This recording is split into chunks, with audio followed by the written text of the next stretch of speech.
163তম প্রতিষ্ঠা দিবস উদযাপন করছে এবং এই উপলক্ষে উমাকান্ত একাডেমির প্রাঙ্গণ থেকে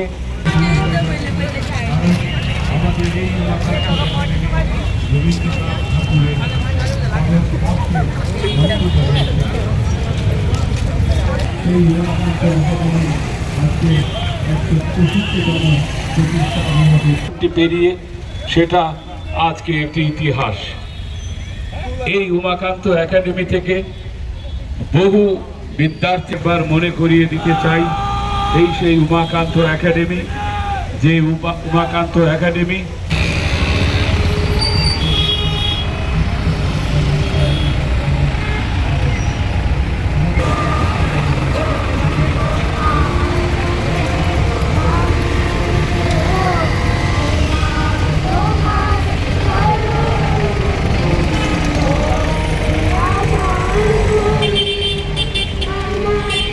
এটা আসলে উমাকান্ত একাডেমির উত্তর পূর্ব ভারতের প্রাচীনতম একটা শিক্ষা প্রতিষ্ঠান।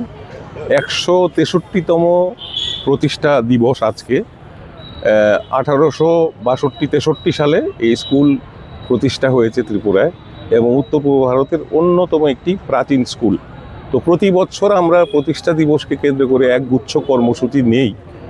এই বছরও হয়েছে, আমাদের একটা প্রীতি ক্রিকেট ম্যাচ হয়ে গেছে গত শনিবারে আগরতলা প্রেস ক্লাবের সঙ্গে। এছাড়া একটা 4টে গ্রুপ মিলে একটা বসে আঁকো প্রতিযোগিতা, সেটাও শনিবারে হয়েছে। আজকে মূলত যে কর্মসূচি সেটা হচ্ছে একটি বর্ণাঢ্য শোভাযাত্রা এই এক্ষুনি উমাকান্ত একাডেমি থেকে বেরোবে এবং এটা শহরের প্রধান পথগুলো পরিক্রমা করে আবার স্কুলে আসবে। এখানে আমাদের উমাকান্ত একাডেমির বর্তমান প্রাক্তন ছাত্রছাত্রীরা, শিক্ষকরা সবাই থাকবেন।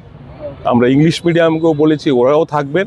আমাদের বিভিন্ন বয়সের প্রাক্তনীরাও থাকবেন এবং এখানে 2টো টেবলও আমরা নিয়ে বেরোচ্ছি আজকে। 2টো টেবলের মধ্যেই নানা রকম আয়োজন রয়েছে। এছাড়া সমস্ত অংশে, যদিও আজকে কাজের দিন, সপ্তাহের প্রথম দিন সোমবার, তবুও আমরা আশা করছি আরও প্রাক্তনীরা এসে যোগদান করবেন।